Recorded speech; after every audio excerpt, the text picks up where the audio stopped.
The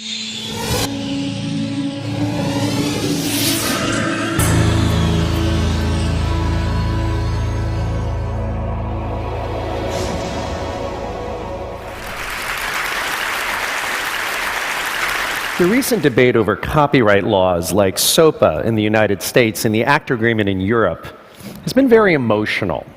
And I think some dispassionate quantitative reasoning could really bring a great deal to the debate. I'd therefore like to propose that we enlist the cutting-edge field of copyright math whenever we approach this subject. For instance, just recently, the Motion Picture Association revealed that our economy loses $58 billion a year to copyright theft.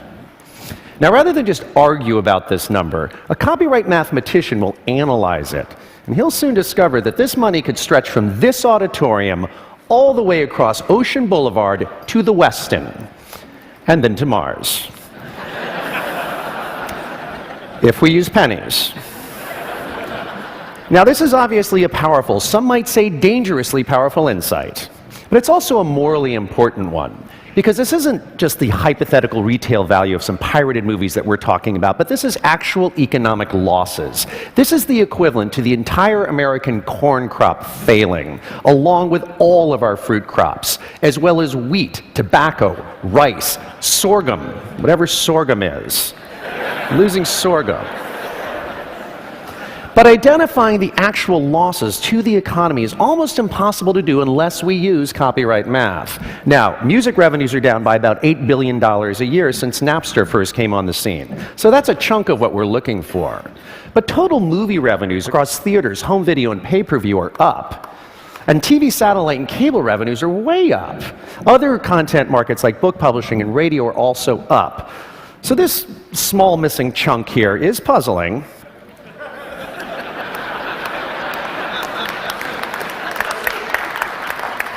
Since the big content markets have grown in line with historic norms, it's not additional growth that piracy has prevented, but copyright math tells us it must therefore be foregone growth in a market that has no historic norms, one that didn't exist in the 90s. What we're looking at here is the insidious cost of ringtone piracy. $50 billion of it a year, which is enough at 30 seconds a ringtone that could stretch from here to Neanderthal times. It's true. I have Excel. The movie folks also tell us that our economy loses over 370,000 jobs to content theft, which is quite a lot when you consider that back in '98, the Bureau of Labor Statistics indicated that the motion picture and video industries were employing 270,000 people. Other data has the music industry at about 45,000 people, and so the job losses that came with the internet and all that content theft have therefore left us with negative employment in our content industries. And this is just one of the many mind-blowing statistics that copyright mathematicians have to deal with every day, and some people think that string theory is tough.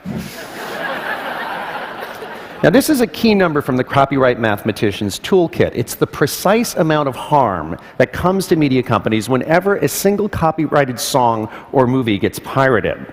Hollywood and Congress derived this number mathematically back when they last sat down to improve copyright damages and made this law. Some people think this number is a little bit large, but copyright mathematicians who are media lobby experts are merely surprised that it doesn't get compounded for inflation every year. Now, when this law first passed, the world's hottest MP3 player could hold just 10 songs, and it was a big Christmas hit, because what little hoodlum wouldn't want $1.5 million worth of stolen goods in his pocket?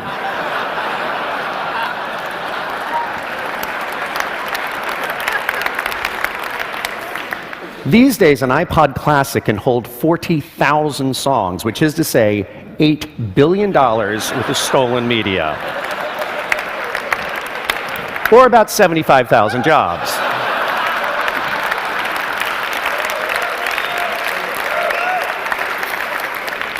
Now, you might find copyright math strange, but that's because it's a field that's best left to experts.